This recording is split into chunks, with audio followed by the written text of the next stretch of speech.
अगर आपकी नई रियलिटी स्ट्रक्चर्ड और वेल डिफाइंड है तो आप पुराने सिस्टम से छुटकारा पा सकते हैं। आज जो रूल्स हम फॉलो कर रहे हैं हमसे पहले वाले लोगों ने बनाए थे। अगर देखा जाए तो ये रूल्स कुछ नहीं है, बस लोगों की ओपिनियन है और हम सिर्फ इसलिए इन्हें फॉलो करते हैं क्योंकि ये हमारे पैदा होने से भी पहले से चले आ रहे हैं। एक्स्ट्रा ऑर्डिनरी बनने के लिए हमें एक बात ध्यान रखनी पड़ेगी कि कुछ रूल्स ऐसे हैं जो आजकल की लाइफ में किसी काम के नहीं हैं। हमें अपनी खुद की थिंकिंग के हिसाब से कुछ बातें अपने दिमाग में फिल्टर करनी पड़ेगी कि क्या एक्सेप्ट करना है, क्या रिजेक्ट। क्या हो अगर आपको सक्सेस पाने के लिए खुद का रास्ता मिल जाए, क्या हो अगर आप कोई फेमस फोटोग्राफर या कोई एक्टर बन जाए। हेलो दोस्तों, level up your life channel में आपका स्वागत है। आज हम बात करने वाले हैं दुनिया की सबसे बेस्ट बुक का, जिसका नाम है the code of the extra ordinary mind और जिसके राइटर हैं विशिन लखियानी। इस समरी में आपको कुछ बेहद इंपॉर्टेंट टिप्स मिलेंगे जिसकी मदद से आप अपने माइंड को ऑर्डिनरी से एक्स्ट्रा ऑर्डिनरी बना सकते हैं। इस समरी को आप अपने दिमाग को तेज करने के लिए यूज कर सकते हैं, तो आप इस समरी को ध्यान से लास्ट तक जरूर सुने। मुझे लगता है कि ऑर्डिनरी लोग चाहे तो एक्स्ट्रा ऑर्डिनरी बन सकते हैं। ये बात बिलियनियर एलन मस्क ने कही थी, तो ऐसी क्या चीज है जो उनको और बाकी दूसरे बिलियनियर को भीड़ से अलग करती है? क्या ये पैसा है या फेम या उनका लक? एलन मस्क कोई मल्टी मिलियनियर पैदा नहीं हुए थे। सेम चीज स्टीव जॉब्स और जॉन डी रॉकफेलर के साथ भी है। एक ऐसा मेथड है, एक कोड जो कोई भी फॉलो कर सकता है और उनकी ही तरह एक्स्ट्रा ऑर्डिनरी बन सकता है।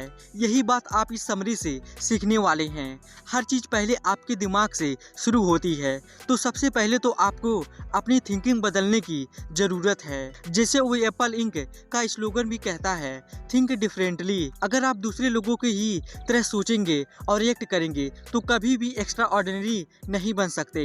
आपको इतना स्ट्रांग बनना पड़ेगा कि हर तरह के क्रिटिसिज्म को आसानी से फेस कर सके और अपनी जिंदगी की सच्ची खुशी आपको हासिल हो। Chapter 1, transcend the culturescape. Steve Jobs ने एक बार कहा था, आपके आसपास की वो हर चीज जिसे आप लाइफ कहते हैं आप ही की जैसे लोगों ने बनाई है।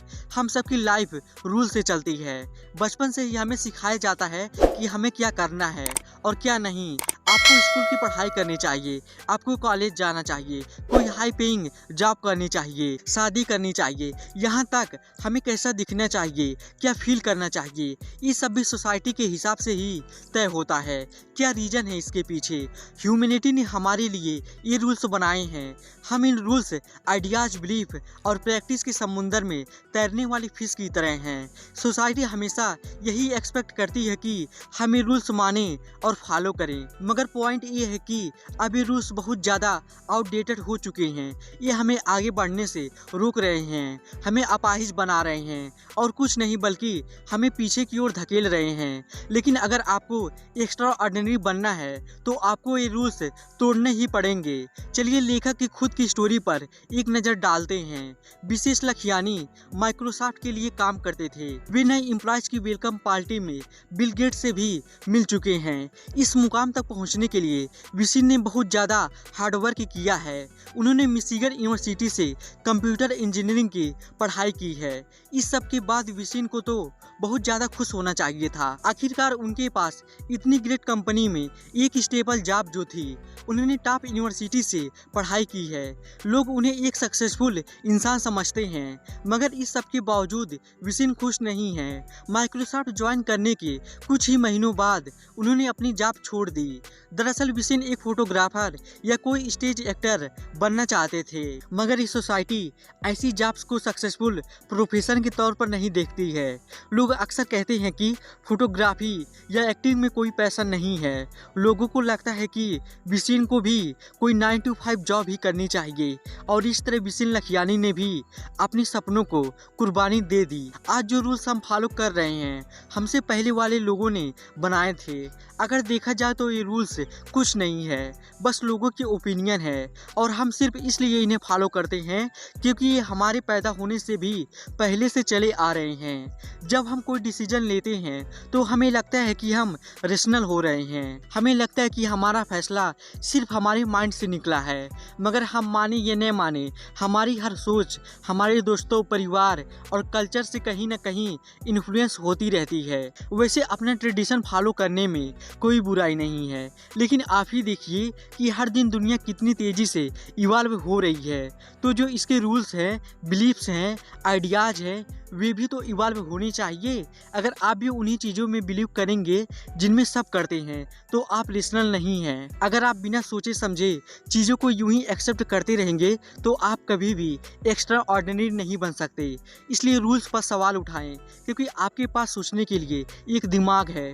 रूल्स चाहे राइट हो या रॉन्ग, आप अपने डिसीजन खुद लें, ब्लाइंडली कुछ भी फॉलो मत करो। एक बार एक 9 साल का हिंदू लड़का मैकडोनाल्ड का बर्गर खाना चाहता था क्योंकि उसने इसके बहुत से एडवर्टाइजमेंट देखे थे। मैकडोनाल्ड की एक ब्रांच उसके घर के पास ही खुल रही थी, मगर उस लड़के को एक प्रॉब्लम थी कि वो बीफ नहीं खा सकता था। अब मैकडोनाल्ड के उस एड्स की वजह से उस लड़के को लगता था कि ये बर्गर उसकी ज़िंदगी का सबसे बढ़िया मील होगा। फिर भी ऐसा कुछ था जो उसको रोक रहा था, तो वो लड़का अपनी माँ के पास गया और पूछा, मैं बीफ क्यों नहीं खा सकता। उसकी माँ ने प्यार से उसे समझाया कि ये उनकी रिलीजन और कल्चर का एक पार्ट है। फिर भी लड़का क्यूरियस रहा, बाकी लोग भी तो बीफ खाते हैं, तो हिंदू क्यों नहीं खा सकते। उसने फिर पूछा, तो उसकी माँ ने कहा, तुम खुद ही जाकर क्यों नहीं पता कर लेते। तो इस 9 साल के लड़के ने इंसाइक्लोपीडिया पढ़ा, तो उसे पता चला कि एंशिएंट हिंदू लोग काऊ को बड़ा यूजफुल मानते थे क्योंकि ये उनकी फार्मिंग में बड़े काम आती थी। काऊ दूध देती थी, तो हिंदुओं को लगता था कि काऊ इतनी काम की है तो इसे क्यों खाएं, जब खाने के लिए बाकी जानवर है। और फिर लास्ट में उसकी माँ ने उसे बीफ बर्गर टेस्ट करने के लिए परमिशन दे दिया। लड़की ने फील किया कि मैकडोनाल्ड का बर्गर यूं ही ओवररेटेड किया गया है। Chapter 2, practice conscious engineering. Extra ordinary बनने के लिए हमें एक बात ध्यान रखनी पड़ेगी कि कुछ रूल्स ऐसे हैं जो आजकल की लाइफ में किसी काम के नहीं हैं। हमें अपनी खुद की थिंकिंग के हिसाब से कुछ बातें अपने दिमाग में फिल्टर करनी पड़ेगी कि क्या एक्सेप्ट करना है, क्या रिजेक्ट। इमेजिन करें कि आप एक ऐसे कमरे में हैं जिसमें कई सारे लोग हैं, आप उनकी बातचीत सुन रहे हैं, जैसे कि सक्सेस होने के लिए क्या बेस्ट तरीका है, आपको क्या पहनना चाहिए, या फिर किस टाइप के लोगों से दूरी बनाकर रखें। अब आपको ज़्यादा कुछ नहीं पता है तो आप उनकी हर बात को सही समझते हैं, क्योंकि आप भी ऑर्डिनरी लोगों की तरह ही सोचते हैं, आप भी बाकियों की तरह भीड़ का एक हिस्सा है। अगर आपको वाकई में एक्स्ट्रा ऑर्डिनरी बनना है तो खुद को जगाना पड़ेगा। यही पर क्वेश्चन इंजीनियरिंग काम करती है। अपना खुद का बबल बनाने का यही प्रोसेस है। आप अभी भी सेम रूम में हैं, ऑफ कोर्स आप अभी भी इसी सेम वर्ल्ड में रहते हैं, मगर आप इसमें अपना खुद का एक वर्ल्ड बना सकते हैं। कॉन्शियस इंजीनियरिंग का मतलब है आपका खुद का वे ऑफ थिंकिंग बिल्ड करना, मतलब एक ही उन रूल्स को तोड़ना जो आपको आगे बढ़ने से रोक रहे हैं। क्या हो अगर आपको सक्सेस पाने के लिए खुद का रास्ता मिल जाए? क्या हो अगर आप कोई फेमस फोटोग्राफर या कोई एक्टर बन जाए? अगर ऐसा हो तो यही सही मायनों में एक्स्ट्रा ऑर्डिनरी होगा। कॉन्शियस इंजीनियरिंग एक ऐसी चीज़ है जिससे आप अपनी लाइफ अपने हिसाब से चलाने के लिए रूल्स खुद से क्रिएट करेंगे। आपके हाथ में चॉइस रहेगी, जिससे आप दूसरों के जजमेंटल नेचर का विक्टिम होने से बच सकते हैं। अगर आपके पास कॉन्शियस इंजीनियरिंग है तो आप जो चाहे वो कर सकते हैं, जो आपको पसंद हो वो पहन सकते हैं, जिससे चाहे उससे फ्रेंडशिप कर सकते हैं। आपकी कॉन्शियसनेस एक कंप्यूटर की तरह है जिससे अपना ऑपरेटिंग सिस्टम अपग्रेड करने की जरूरत पड़ती है। आज से सालों पहले विंडोज 95 हुआ करता था, आज आपके पास जरूर विंडोज 10 होगा। अपग्रेड करना बहुत जरूरी है ताकि ये कंप्यूटर बेटर और फास्टर चलता रहे। ठीक ऐसे ही आपकी कॉन्शियसनेस भी इवॉल्व होती रहे। विंडोज 95 किसी पुरानी थिंकिंग की तरह है, मगर आप चाहें तो खुद को विंडोज 10 में अपग्रेड कर सकते हैं। अपनी लाइफ में ऐसे बिलीफ्स इमेजिन करें जिससे लाइफ बेटर हो जाए, क्योंकि आपको अच्छे से पता है कि विंडोज 95 अब आउटडेटेड हैं, ये अब चलता नहीं है। Chapter 3 rewrite your models of reality. क्या आप बचपन में कभी बुल्ली हुए हैं, यानी बचपन में आपको तंग किया गया है? जब आप छोटे होते हैं तो अक्सर खुद को बचा नहीं पाते हैं। आपकी खुद की चॉइस नहीं होती है, बल्कि जो आपकी फैमिली और फ्रेंड्स करते हैं आप उसी पर बिलीव करते हैं। वो थाट, वो बिलीव्स, वो आइडियाज जो आपको अपने एनवायरनमेंट से मिलते हैं वही आपकी रियलिटी बन जाती है। जो आपके पेरेंट्स ने बताया वही आपका सच बन जाता है। आप भी उन्हीं चीज़ों को मानने लगते हैं जो आपके आसपास वाले मानते हैं।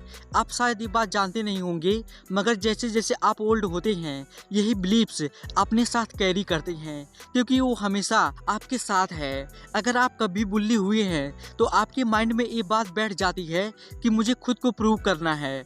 हो सकता है कि इसी बात से आपको मन लगाकर पढ़ाई करके स्कूल के बाद एक शानदार करियर बनाने की इंस्पिरेशन मिलती हो, मगर ये सच नहीं है। आपको किसी को कुछ भी प्रूव करने की ज़रूरत नहीं है। आप जो हैं, जैसे हैं, बहुत अच्छे हैं। एक्स्ट्रा ऑर्डिनरी बनने के लिए जो चाहिए आपके पास मौजूद है। आपको तो बस अपना मॉडल ऑफ रियलिटी बदलने की ज़रूरत है।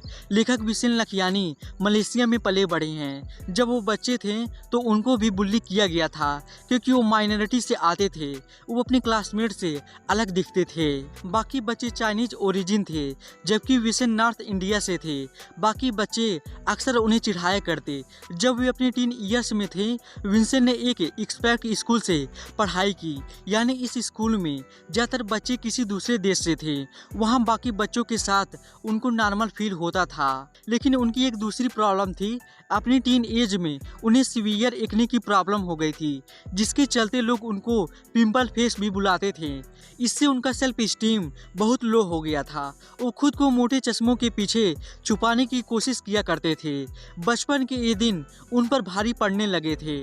उनका सेल्फ कॉन्फिडेंस जैसे खत्म हो गया था। मिशिगन यूनिवर्सिटी में आकर भी विसिन एक टिपिकल गीक थे। उन्हें जब तब अपने टूटे ग्लासेस को टेप से जोड़ने की जरूरत पड़ती रही। मुश्किल से ही वो दोस्तों के साथ आउटिंग पर जाते थे। विसिन तब 22 के हो चुके थे, मगर अभी तक उनकी कोई गर्लफ्रेंड नहीं थी। उनमें इतनी हिम्मत ही नहीं थी कि किसी लड़की को प्रपोज कर सके। हालांकि उनके अपीयरेंस में कोई चेंज नहीं आया, लेकिन विसिन को एक नया मॉडल ऑफ रियलिटी मिल चुका था। चैप्टर 4 जीने के लिए अपना सिस्टम अपग्रेड करें। एक बार जब आप अपनी थिंकिंग चेंज कर लेंगे तो आपके जीने का तरीका भी चेंज हो जाएगा। अगर आपकी नई रियलिटी स्ट्रक्चर्ड और वेल डिफाइंड है तो आप पुराने सिस्टम से छुटकारा पा सकते हैं। जरा सोचिए, आप बचपन से इसी सोच के साथ जी रहे हैं तो इतनी आसानी से ओल्ड आइडिया से छुटकारा नहीं मिलेगा। आपकी फाउंडेशन जरूर बढ़िया होनी चाहिए। आपके पास ऐसा स्ट्रॉन्ग सिस्टम होना चाहिए जिससे आप ओल्ड हैबिट्स की तरफ वापस न जाएं। ऐसे 3 स्टेप हैं जिन्हें फॉलो करके आप अपना लिविंग सिस्टम अपग्रेड कर सकते हैं। पहला स्टेप है रिसर्च। आपको लाइफ में अप्लाई करने के लिए नए आइडियाज ढूंढने होंगे। इसके लिए आप बुक्स पढ़ सकते हैं, आप कॉन्फ्रेंस अटेंड कर सकते हैं, या ऐसे वीडियो देख सकते हैं जो इसमें आपकी हेल्प कर सके। आपको ओल्ड आइडियाज का रिप्लेसमेंट ढूंढना ही होगा। जितनी दुनिया अब तक आपने जानी है उससे कहीं ज़्यादा बड़ी दुनिया आपका इंतजार कर रही है। सेकंड स्टेप है रिफ्रेश। हर सिंगल डे को इम्प्रूव करने की कोशिश करें। थर्ड स्टेप है अपनी प्रोग्रेस मेजर करें। आपका नया सिस्टम कितना स्ट्रांग है,